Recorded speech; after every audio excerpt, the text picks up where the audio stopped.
Thank you, Natalie. We see a lot of folks are still coming into this session, into the webinar. So we're going to wait maybe 1 or 2 more minutes if y'all don't mind.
We'll give it 1 more minute.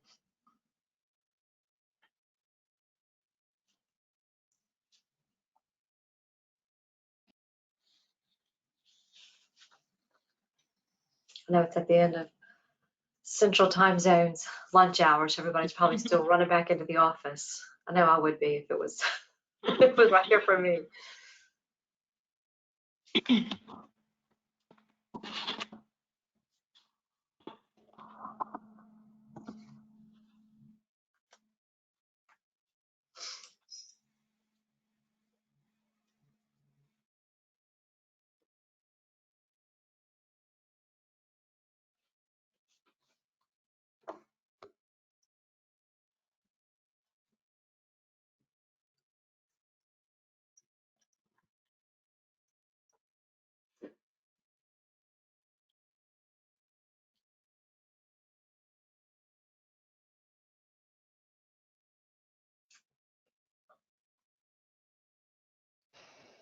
Okay, we'll go ahead and get started. Let's see, pull my note up here. I want to welcome everybody for coming into the webinar today.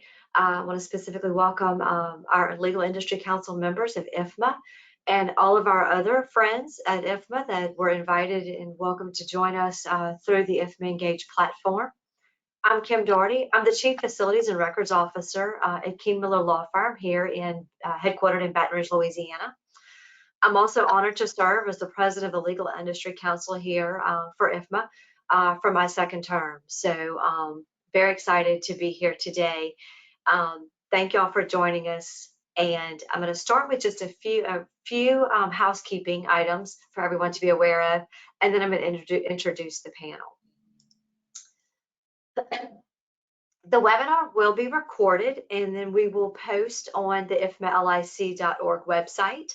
But if you are attending, you will get an option through, from what I understand, through the GoToWebinar platform in order to be able to watch the presentation or the webinar again on demand at a later time. Any handouts or white papers that our presenters or panelists might be referencing, they can you'll be able to reach out to them specifically to ask for those handouts, and we will share the contacts with you guys and on the IFMA LIC website, all of the emails, addresses, and contact phone numbers for our panelists. Once the webinar starts, we'll put everybody on mute until there's a specific time where maybe we take everyone off mute, or we will, from what I understand, Natalie, if you give me a second, I'm going to give you just a minute to explain how to go into the chat function in order to ask a question if any attendees have a question for the panelists. Sure, there's just a questions box in your panel, and you'll press the arrow and you can ask a question and your question will show up there. So if there's time at the end or whenever the council chooses, I can go through the questions and ask the council. Great, thank you, Natalie. So during the presentation, like you said at the end, we'll definitely try to open it up for everyone to ask the questions, or as your time goes on, continue to ask the questions while the presenters are speaking. Thank you to IFMA headquarters and Natalie for helping us, assisting us with getting this on today and making this happen today. And then I also wanted to thank our sponsors who are all here on this webinar with us today. So if you'll oblige me for a second, I'm going to pull out my notes here. So I'm going to first introduce one of our panelists who is a member of the ALA and Silicon Valley Chapter Board of Directors. It's Jim Carcass. He's a senior firm administrator with Kilpatrick Townsend. Over the past 30 years, experienced diverse administrative operations, facilities, human resource experience, including the strategic, operational, project management, space planning, and development. We invited Jim, located in California, obviously. We invited Jim to attend to speak with the panel today to give his insight and experience as a subject matter expert working in the law firm industry, as most of you are.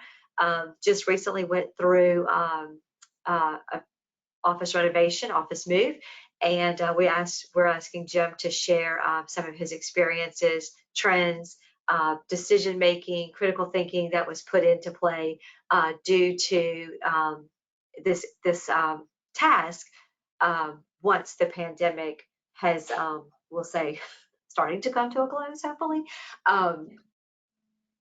Next is Ashley Alberry and Ala Pasha. Ashley is the information technology leader and serves as the chief operations officer at Maptician. Ala is the CEO of Maptician, has over 25 years of executive experience leading technology companies with a proven track record of revenue growth and market penetration. Maptician is a software as a service firm and focuses on space and occupancy management, as well as the hybrid workspace. Maptician is a platinum sponsor of the LIC. Wayne Witzel is president of DSF Green, which is a company that specializes in workplace health diagnostics and verification, maintaining carpet, fabrics, tile, and grout, and natural stone across the U.S. For over 60 years, DFS Green has been a leading national provider of those services that deliver the healthy, safe, attractive, and sustainable workplaces. Wayne has been an active member of the IFMA since 2000, and DFS Green is a gold sponsor of the Legal Industry Council. Anthony Davies serves as the Chief Revenue Officer for Forest Solutions, is one of the partners for the organization. Over the last 20 years, he's built considerable experience and reputation in the legal industry. Forest Solutions Group is an enterprise-wide staffing and on-site outsourcing firm and is organized into two distinct operating companies. Providing clients with access to a broad suite of services, the company provides enterprise-wide talent and staffing solutions in the areas of accounting, finance, administrative, office, legal, information technology, sales, and marketing. Forest Group is headquartered in New York City. Forest Solutions is a gold sponsor of the LIC. Michael Herzog is the director of DocSolid, who oversees the marketing, website, webinars, and events. Michael develops the resources for the sales team and their partners. The design thinking for law firms webinar is among Michael's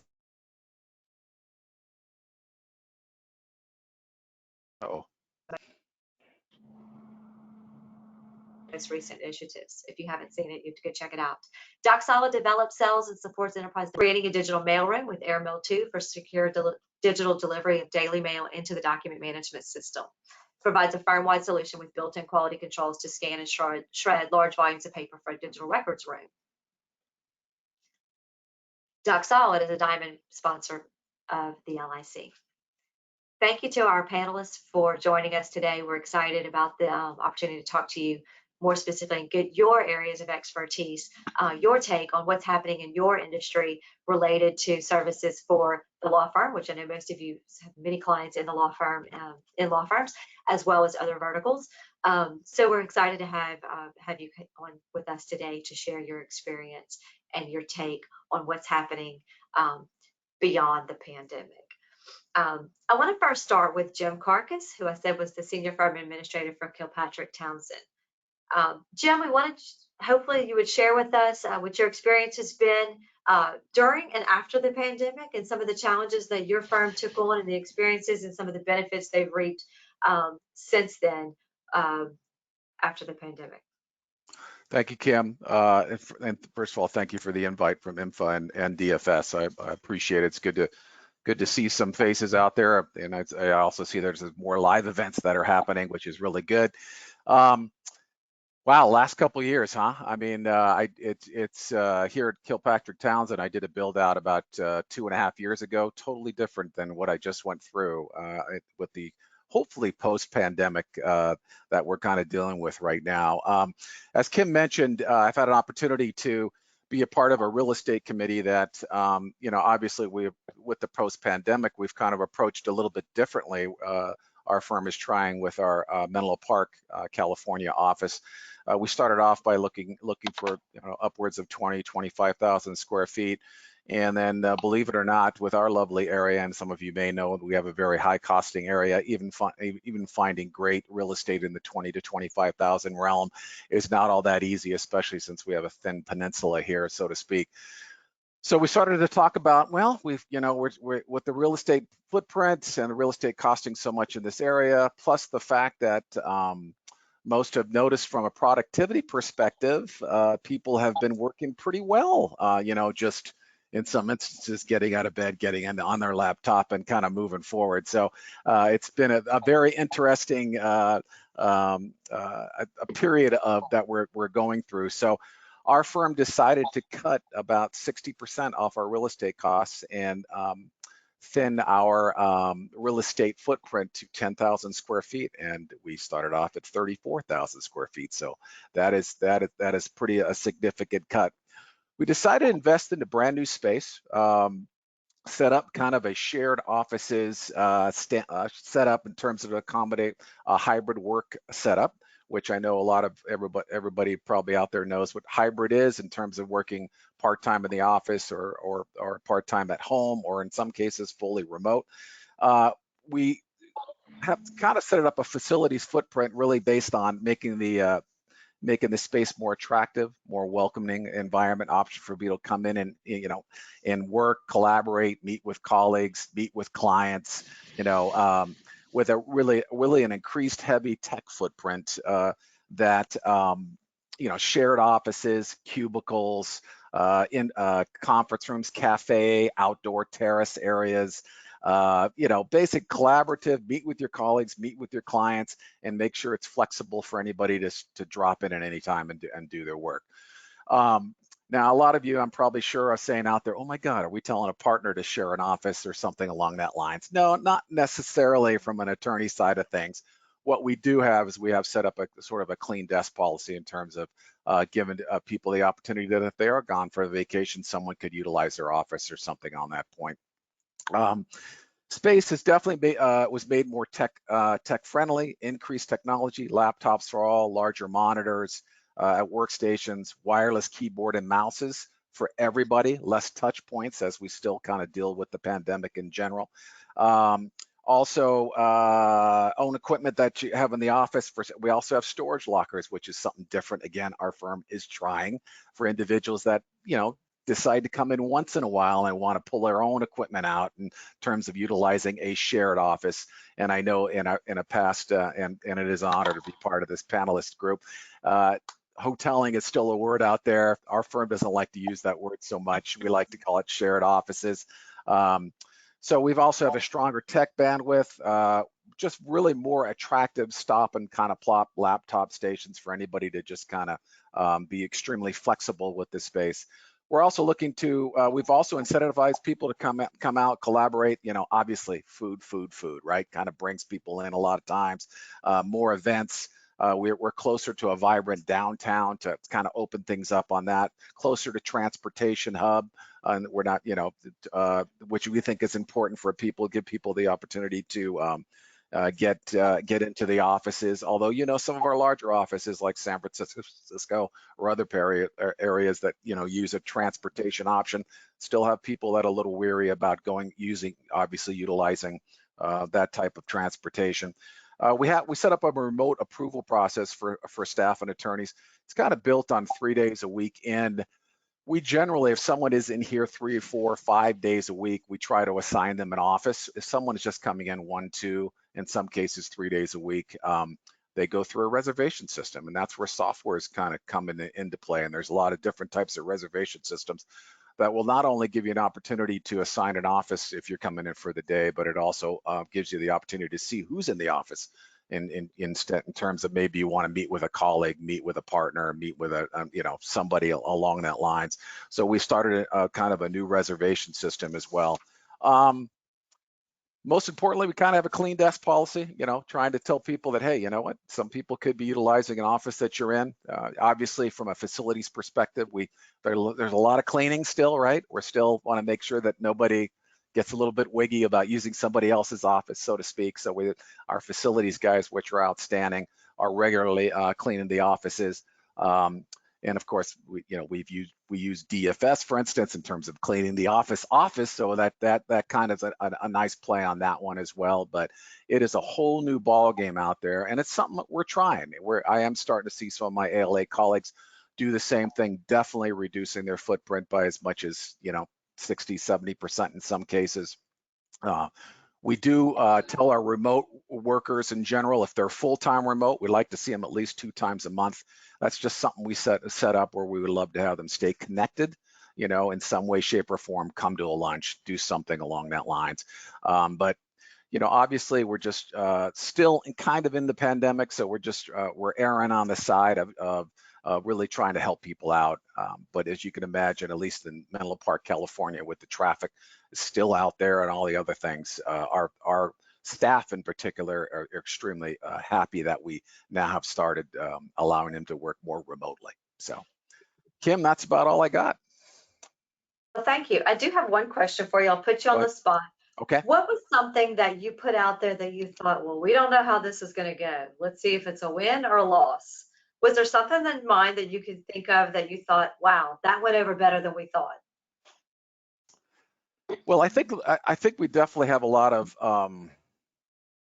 well, first of all, it's funny, I think law firms are stuck in a traditional mindset sometimes, right? So staff, for instance, had a lot of desktop computers.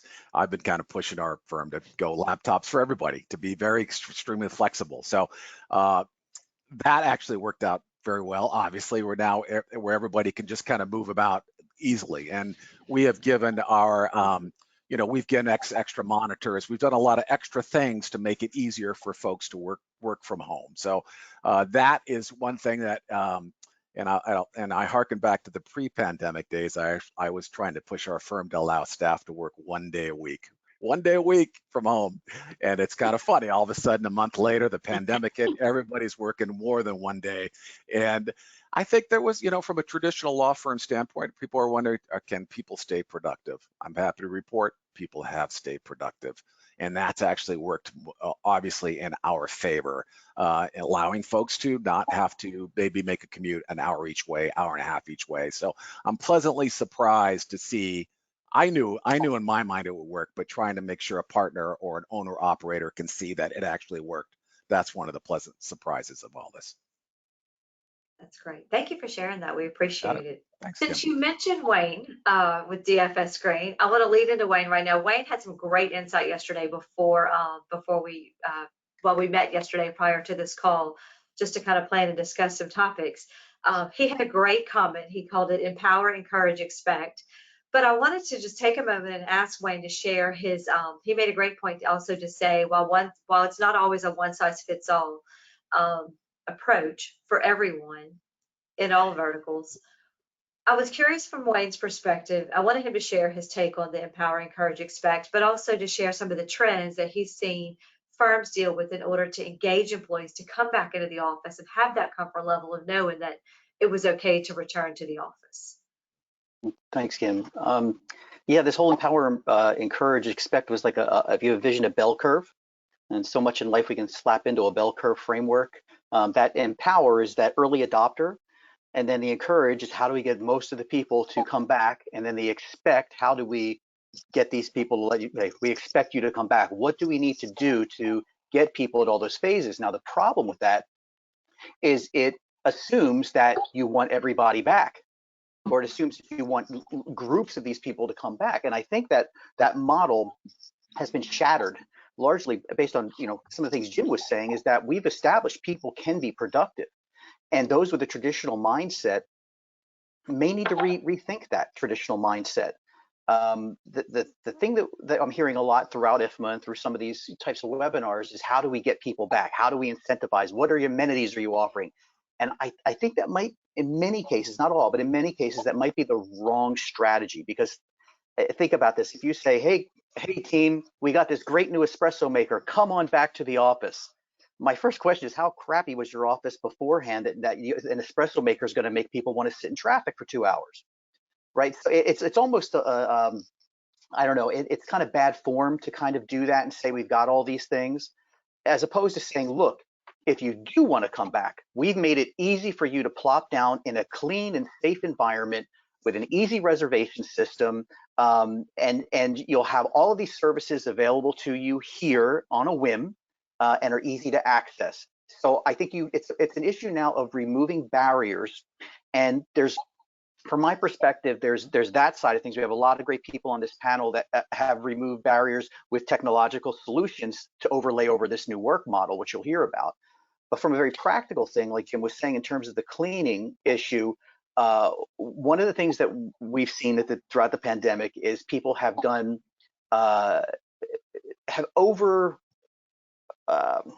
disinfected. Let me just put it that way. So the CDC has rules for what should be done, and there's what we do. Okay, and clients will say won't even really look at what the CDC is saying to do in many cases, because they're saying to themselves, look, I know this particular pathogen passes more through the air, way more than it does through surfaces. Almost impossible to pass through surfaces in many cases. But yet, where do we spend most of our time and visuals? Cleaning surfaces, not exchanging air. Then that's because the average person in your facilities can really understand surfaces. They can't understand, ASHRAE standards. They don't care about that, or boxcar units or MERV. They don't understand any of that. So what we end up doing is saying, in order to convince these people to remove that barrier, that they say, I don't feel safe coming to this place. Who was at this desk before I was?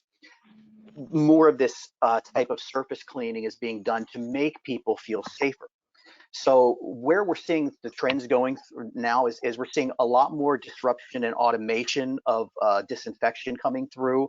Some of the technology's gotten a lot better, such as UV. There's a lot of automated UV stuff that's coming out now. I'm a big fan of some of the R0 stuff myself.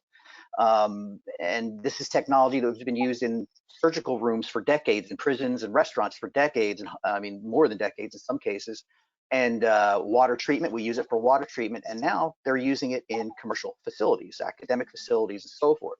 So I see this idea of saying, look, we can't really just expect everybody to come back, but for those people that do want to come back, or if they have to for a meeting, we need to make them feel as safe as possible, so they can't raise that as a barrier and say, I'm not coming back because this place isn't safe.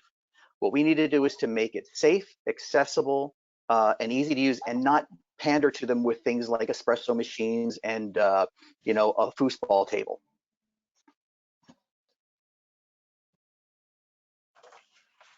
Thank you, Wayne. Did anybody else have a comment on that that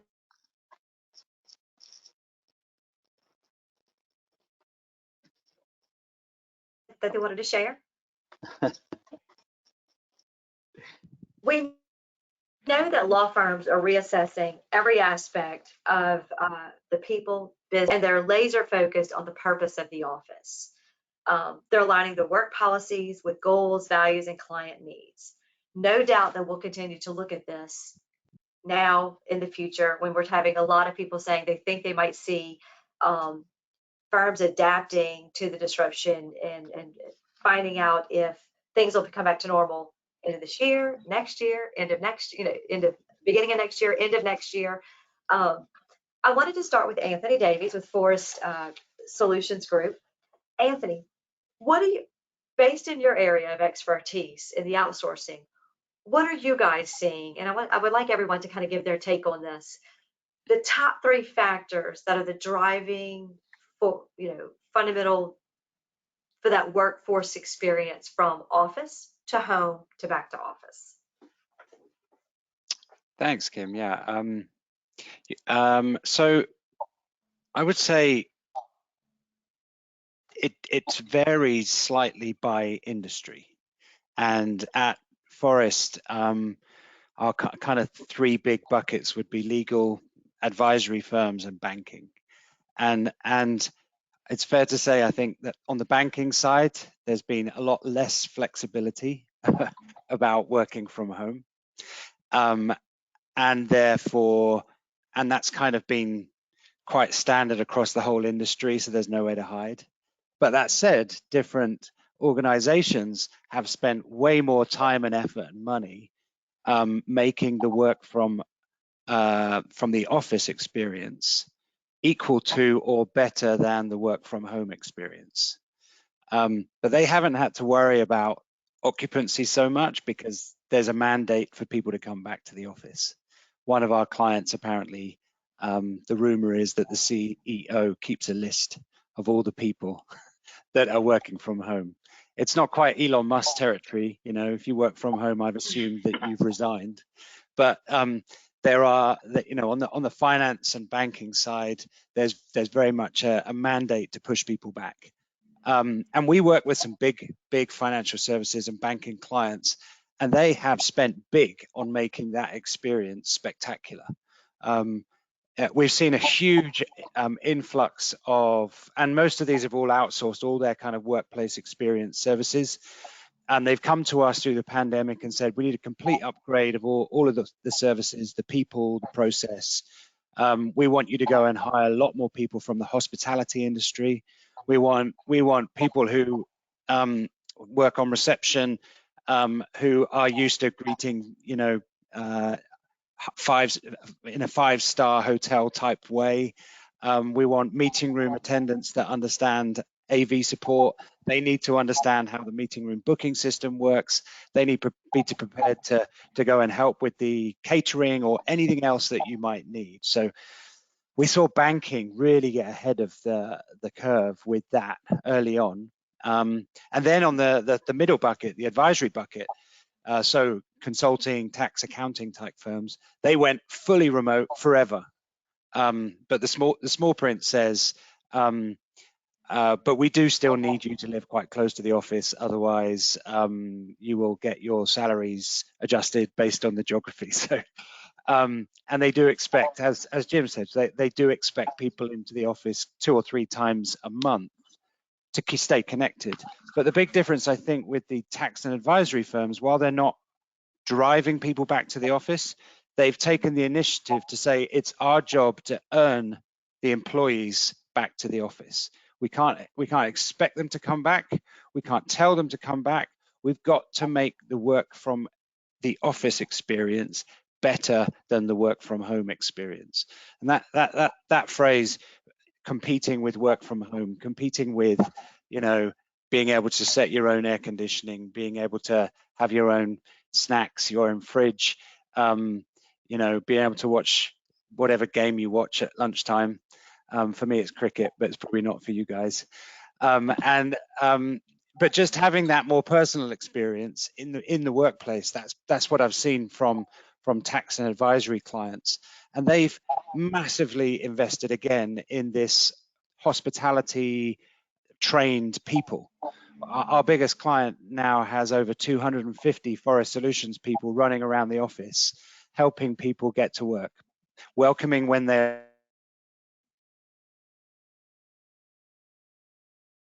live, helping them get online, helping them with their meeting room bookings, and really making their experience feel like it's a 5-star experience. And then I get to law firms, and I think most people recognize that, you know, what Jim has achieved in his firm is probably slightly further ahead than some other firms. A lot of the time it aligns with when the lease is up, when you're going to go and you redesign your building. Some firms are getting ahead of that. Some firms are still trying to figure out whether or not they're going to be hybrid or not hybrid. But I think the main driver in legal is there's huge value to having people together because lawyers learn from each other. There's a huge amount of importance put on mentorship and the development of junior lawyers by spending time with senior lawyers. So there's very few leaders of law firms that I've spoken to that have said anything other than, I'd love to have everyone back at the office. I don't know how I'm going to do it. I don't know if I'm going to mandate it. I don't know if I'm going to attract them back by spending millions of dollars on redesigns and services and everything else, but I'd love to get people back to the office. And generally what I've heard from law firms is a real openness to learning from each other and figuring out, you know, which tactics work and which tactics don't. I've seen everything from free manicures on a Monday to which gets me in every week, by the way, all the way to, you know, new coffee machines. But whatever works. But what I've heard a lot from law firms is a learning from each other, because it's all similar type of people. But there is now a real growth, a little self-serving to say, because this is what we do. But there is a real now acceptance that this level of elevated service goes hand in hand with the elevated workplace and the elevated experience. You know, the old days of having a receptionist that doesn't even look up when you walk in the building are gone. It's a lot more white glove, hands-on, and it's difficult to achieve. But you know, that's kind of the big three areas that I would say. And Anthony makes a great point, especially on the kind of like the junior associate new attorney realm. So, you know, we give them obviously a little bit more of a gentle push to say that, you know, from a mentorship standpoint, onboarding, orientation piece, it would benefit you to be in this office a lot more than not. So, so I totally agree on that. And of course, that falls into the recruiting side, right? The recruiting side is still a little bit of a challenge out there, a lot of bit of a challenge. So some of the law firms are also looking at each other like saying, okay, if this law firm allows, for instance, on the staff side to work full-time remote, that's going to be a lot more attractive than this law firm saying you have to be in there 3 to 5 days a week. So that's another come into play type thing as well.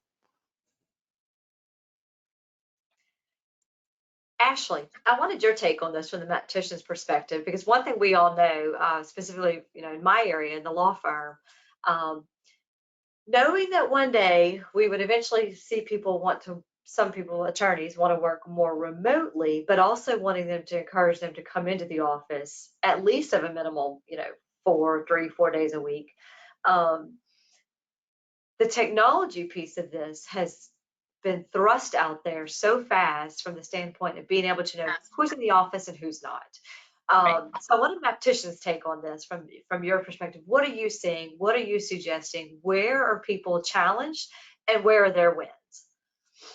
Well, thanks, Kim. Actually, this is perfect timing in the conversation because Wayne, Anthony, and Jim have all mentioned elements of what we do and what we enable. And the thing that came to mind when Anthony was talking about from a mathematician standpoint is I believe that our software is actually enabling the in-office experience. So, you know, how can software do that? You know, it's just software, right? But I think what we're learning over the past couple of years, especially in our law firm space, is that everybody kind of did it differently. And so now that we have, you know, 100 different examples, we can kind of draw from those and give examples to everybody else. So I thought for this conversation, the easiest thing to do would be to kind of separate into 4 buckets of things that we're seeing right now.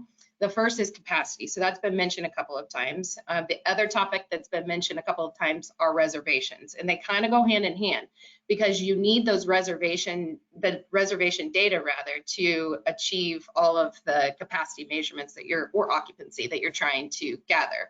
So, you know, if you think about it really simply, the whole one-to-one seating like we were used to a few years ago just doesn't really exist anymore, at least for the people that we're working with. So to that end, our tool basically is enabling a better understanding of actually how seats are being used, not how many seats you have. So what I mean by that is if you have 96 seats, the chances are right now, you're probably sharing desks, you're reserving desks. Jim will be happy I didn't use the word hoteling. You probably have some actual owned desks by people, especially in law firms.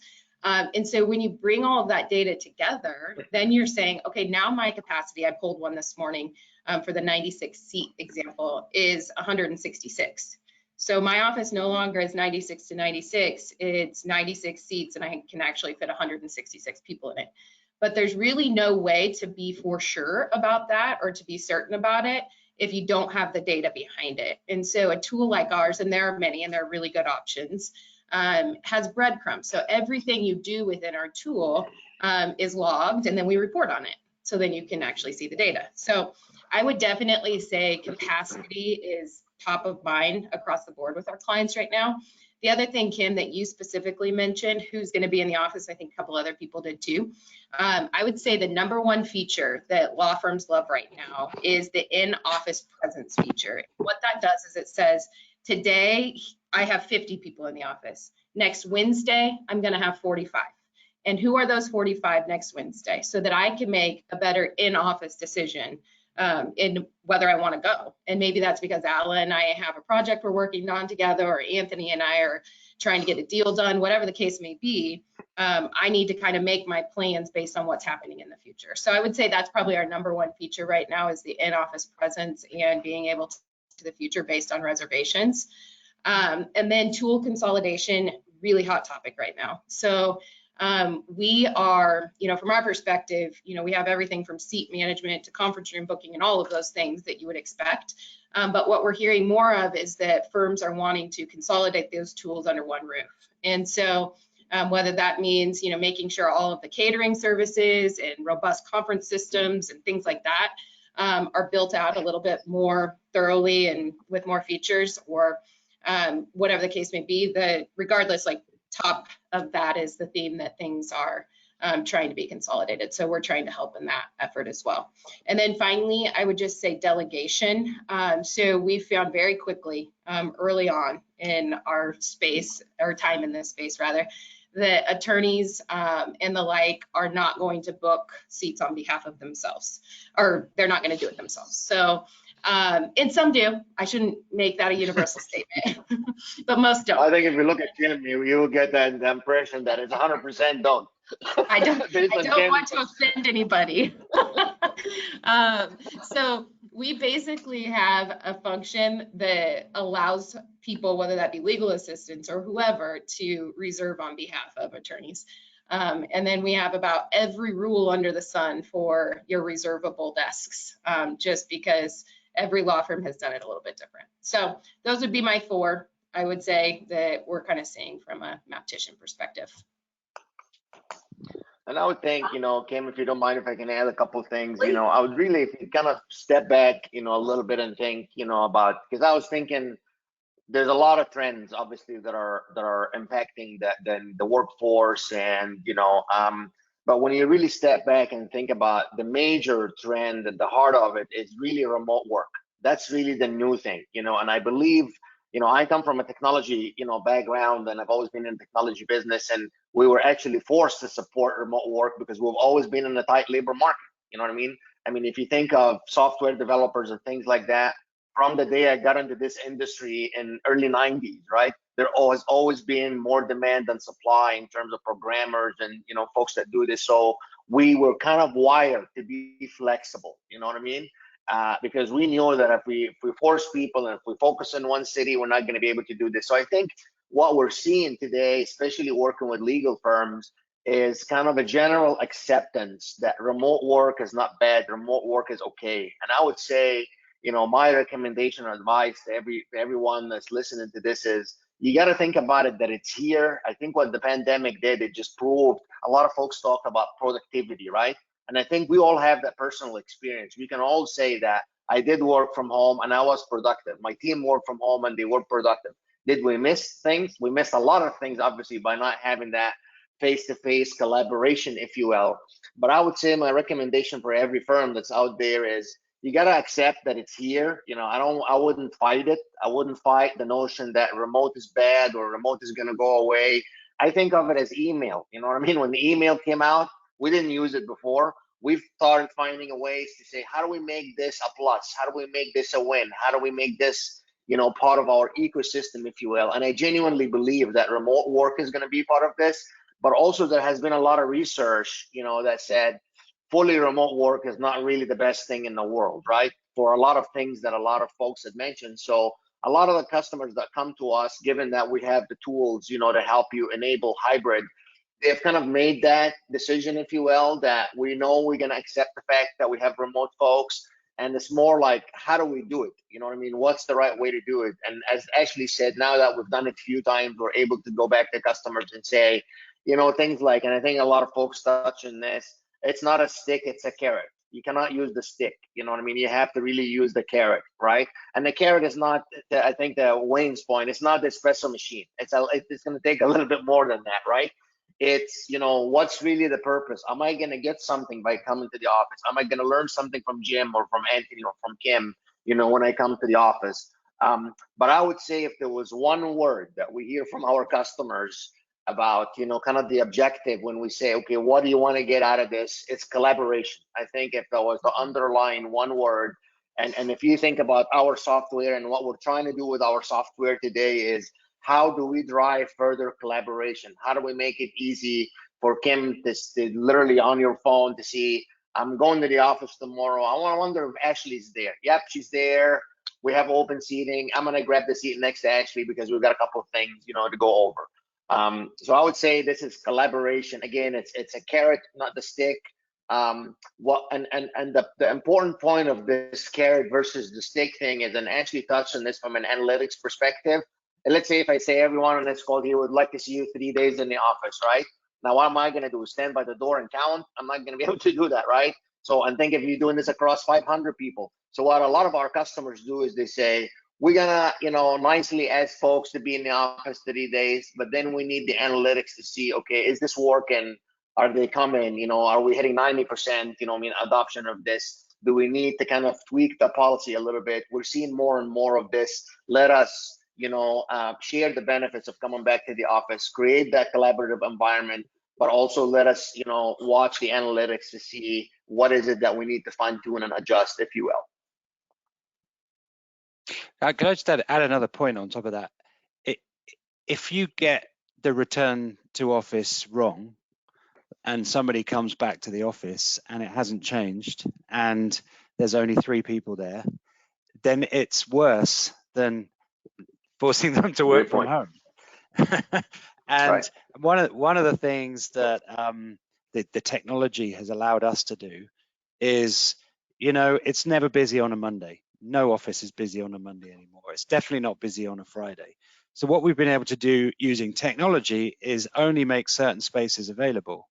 And then you kind of force the people that do come to the office on that day into the same sort of area. Good point. And then you create that culture in that little corner of the office that you're trying to achieve everywhere. So all of this is about trying to create an experience when you come back to the office, leveraging technology, leveraging, you know, hospitality, leveraging changes in the real estate, the layout, the furniture. All of it's about creating that experience. But as Alice says, it's also about making sure that if you choose to work from home, that's fine too. And I think we also work with Doc Solid on that front, integrated all sorts of technologies to make the digital mail integrate properly with the people that are working from home. Yep. I was going to say that is a great point because we have a larger office, larger real estate, not enough people coming in. And so, you know, a lot of instances where the OMP is saying, hey, it may make sense to kind of move people closer together, keep some empty areas, you know, so to speak. So, because the collaboration is kind of key, huddle rooms, you know, all these other things that they're trying to, you're right. If you don't do it right, you're in trouble. I might add, we also added sit-stand desks everywhere and more, you know, along with the increased tech, because you're thinking, oh, a lot of people don't know how to sit-stand desks at home. Maybe it's attractive to say, you know, I want to sit-stand desk, stuff like that too as well. But all good points. Kim, I think the point here that we're all trained in IFMA, at least, to understand, or as facility managers, is that we tend not to drive the strategy. The strategy is driven by the people above us and, you know, senior executives and so forth. So they come to us and say, execute this strategy. So some of them are saying, I want people back, so execute this strategy. If that's the case, then you need to say to yourself, okay, what can I do as an FM organization to service the demand organization here? How can I make this look better? So you're going to be looking for things to make it easier and better for people to come back. However, what I'm seeing a lot of is you have confusion at those higher echelons coming to the FM and saying, we don't know what to do. This is the time they're really looking for us to tell them what should happen. Can people work remotely?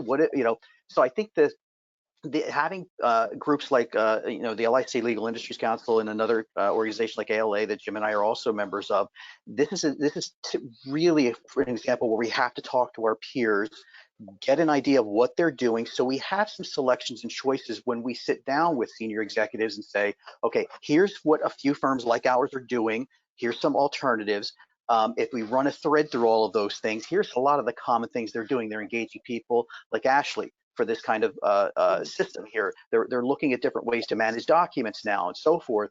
And I think we need to be prepared to push strategy up this time, and give some options, but also be firm about this and say, we might need to revise our thinking. We might need to get our minds right, because expecting everybody to come back and this term return to normal, that's another one of those terms that's kind of dying as well, because we ain't going back, I don't think.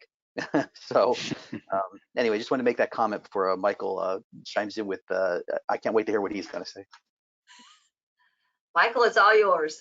Oh, terrific. Well, again, I think everybody's feedback's been terrific, and it's really interesting, of course, to hear from everybody's sort of unique vantage point, right? As vendors, as partners with LIC, we each bring our own unique vantage points, and of course, Jim's vantage point is always going to be of interest to our audience and us as well.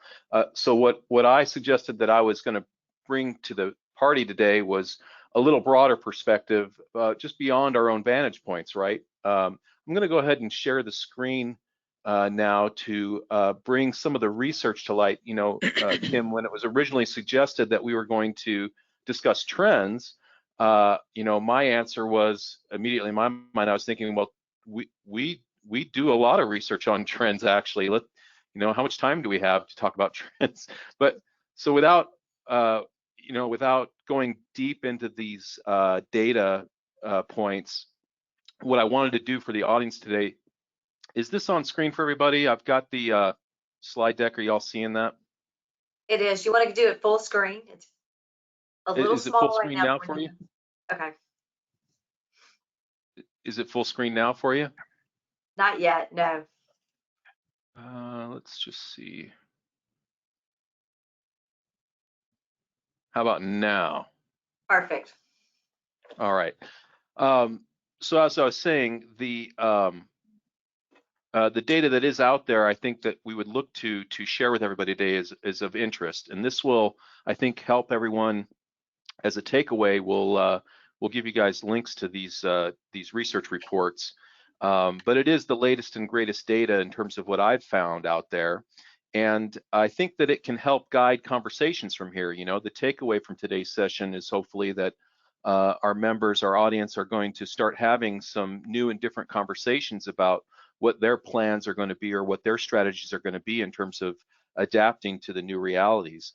So first up, very quickly, I'm just going to summarize these, and again, remind you that as a leave behind after the session, we'll make sure that you get links to these research reports for everybody.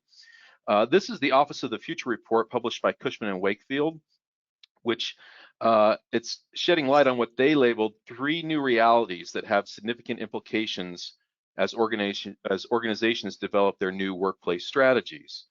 And so very quickly then, and again, you're going to have to read these reports to get into the details, but I just want to highlight each of them. The first one is the reality one is that demand for office space is actually accelerating. And even though we may be on the cusp of a recession now or not, the fact is, in terms of Cushman and Wakefield's data, they are seeing it. They're seeing strong demand for office space. Reality 2, that hybrid is here to stay. We've heard that from our panelists as well. The idea that we have to respond in a way that is consistent with the reality that we're likely to see this continue to be the mode of operation for us, regardless of external factors going forward. And reality 3, the role of the office has changed. So culture, collaboration, innovation are now driving the office purpose. Again, these are things that we've heard from our panels today, so I think it's just good to see the research kind of emphasizing that. And then just to pull a data point out of here to get specifics, one of the things that Cushman & Wakefield looked at was the expectations for in-office attendance, interestingly, varies by an employee's role in the organization. And I think some of the conversation today touched on this, where we have sort of this disparity between what the senior executive level has in terms of expectations versus the rank and file employees versus the managers in between that are kind of, juggling both of those expectations. And so the takeaway here is that the companies with the most engaged employees they're going to be the ones that continue to provide their employees with the workplace choices. So it's going to be that freedom to choose and enabling the employees to feel that they have that choice that's going to leave them in a position to do their very best work and as a result be engaged and be successful in their role. So I thought that was very interesting. And then down at the bottom, I highlighted this because I think it's just such an important takeaway. Many employees rate their in-office experiences higher, and the workers who have the most meaningful workplace experiences are the ones who come into the office multiple days a week. So even though you might be feeling or sensing this idea that work from home, there's going to be a growing recognition of the fact that that workplace experience is actually unique, rewarding, and important. I did like the touch point, the point that was made about junior attorneys, their need to be within the organization from a learning standpoint. That collaboration is really essential. We've heard that reiterated amongst our clients as well. Here's another quick data point out of the Cushman Wakefield report. The reason I thought this was interesting is because it is also looking at the expectations for in-office attendance. So again, the difference between what the individual contributor versus the manager versus the C-suite or the executives.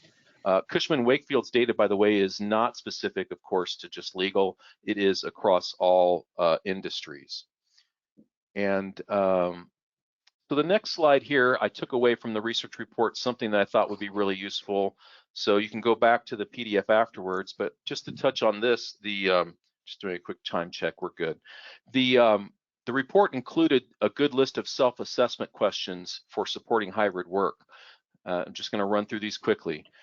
So questions to ask yourselves and your teams as you go back to strategizing, right? What do we need to change in our culture to support work remote? Do we have the right technology strategy to ensure equitable connectivity for everyone? I thought that was interesting, the mentioning of those workers that were used to desktops and perhaps were reluctant initially to adopt laptops. What policies are in place to support hybrid working? Is leadership ready to advocate for and sponsor our organization's vision for the future workplace? So having that top level vision communicated well. Are human resources, technology, IT, real estate, facilities management, internal brand aligned all with the implementation? And what are the day-to-day interactions? This is really important. What is that day-to-day employee experience? The employee coming in contact with in terms of their events, their meetings, their receptions. So in the physical facility, with Maptician solution, for example, you now are going to have the data to be able to look matter-of-factly at how you're actually utilizing that. And then as a result, you can start to work towards strategies that will maximize your employee experience. Do we have the right variety of physical places to suit the different activities, individual, collaborative, social, and learning? Hybrid work is enabled by 3 things: leadership, culture, and policies. So with leadership, we're talking about training, support, strategy, and vision. With culture, it's the inspiration, the inclusion, the feeling of well-being, the feeling of, we even mentioned safety and health, of course. And then the policies, the human touch points integrated with all your departments, and the flexibility. I'm continuing to go pretty quickly here. So the next report was from Wolters Kluwer. This survey report is in its third year, and it was and so this is really the first year of data that they've had that really reflected the full impact of the pandemic. That was a key difference from prior years. So it kind of has this unique ability to look pre-pandemic to where we are today. And one thing that they said was clear is the flexibility and well-being are non-negotiables that companies can't afford to ignore.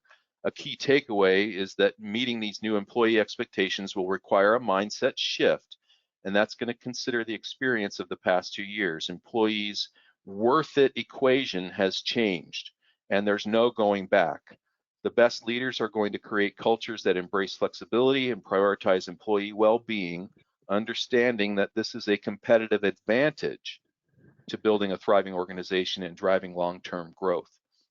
So instead of looking at this as a internal struggle with how to strategize around that workplace dynamic, look at it now as a competitive advantage. Look at it in terms of how it's going to facilitate long-term growth.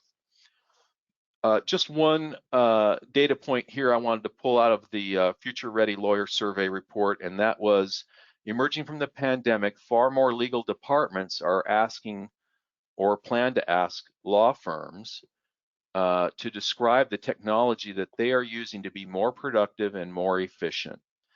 This is just a continuance of the trend, but it's taken a substantial jump. And what that's saying is that, you know, as a law firm for your client, they're increasingly going to query you on just how well you're utilizing technology to meet their needs. And it's going to make a difference going forward. So in terms of the client experience, it matters. The third research report that has some great data in it, and by the way, did I mention that Wolters Kluwer survey, it encompasses, I think I missed this point, it is 700 firms in the US as well as 9 European countries.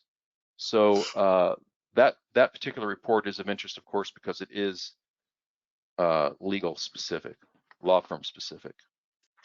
All right, and then the Microsoft survey, of course, I find very interesting. This is the Work Trend Index annual report. So Microsoft is doing this report and analyzing the data on an annual basis. This includes tens of thousands of data points. Microsoft has the unique advantage, of course, of being the purveyor of Microsoft Teams.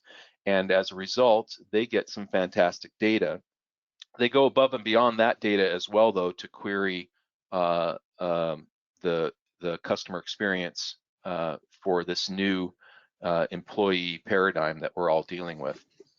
And so among the things that I think were important from the Microsoft survey is that over half of managers, 54%, feel leadership at their company is actually out of touch with current employee expectations, and 74% say that they don't have the influence or resources they need to make changes on behalf of their team. That's a very interesting data point. The source of this tension is clear because business leaders seek a return to what once was. Half of all leaders say that their company already requires or plans to require full-time in-person work in the year ahead. That percentage is even higher across industries like manufacturing, retail, consumer goods. And that's in sharp contrast to the data on the importance of flexible work to employees. I don't have a graphic for this, but listen carefully to this information, which is in this report. Over half of respondents, 52%, say that they're likely to consider shifting to hybrid or remote work in the year ahead, and remote and hybrid jobs are still on the rise. According to LinkedIn, also a Microsoft entity, in March of 2020, 1 in 67 US jobs offered remote work as an option. Today, that number, 1 in 7. Remote jobs on LinkedIn, I'll repeat that. In 2020, at the beginning of the pandemic, remote work offerings on LinkedIn were 1 in 67. Today, it's 1 in 7. Remote jobs on LinkedIn attract 2.6 times more views and nearly triple the number of applicants compared to on-site only roles.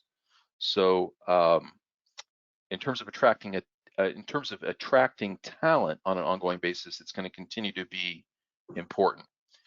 A key takeaway from the Microsoft research was that leaders must establish the why, when, and how of the office, and that means defining the purpose of in-person collaboration, creating team agreements on when to come together in person, and defining hybrid meeting etiquette, and rethinking how space can play a supporting role.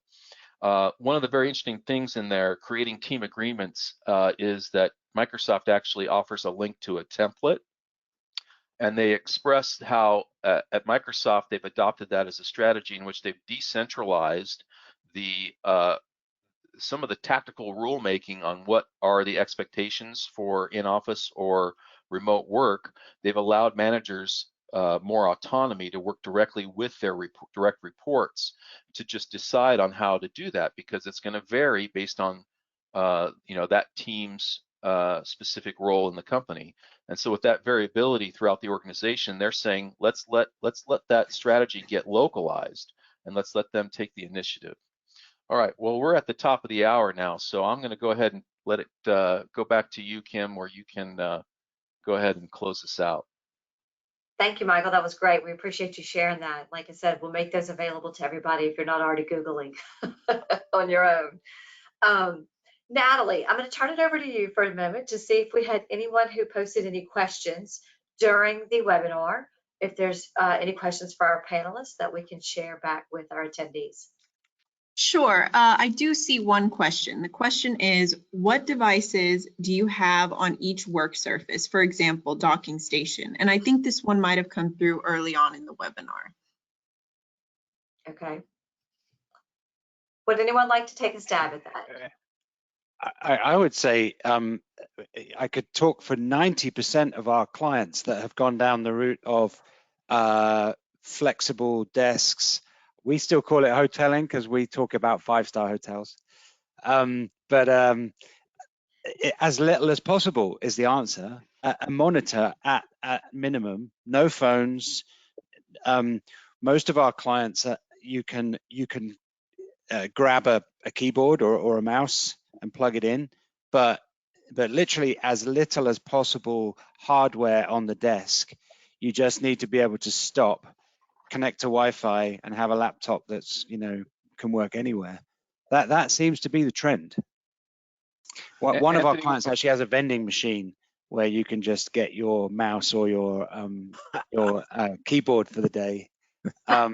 Others have just put little baskets there with mouses and things, but yeah, it's as minimum as possible. Nobody wants to touch anything that anybody else has touched, but for all the right reasons. But we are where we are now.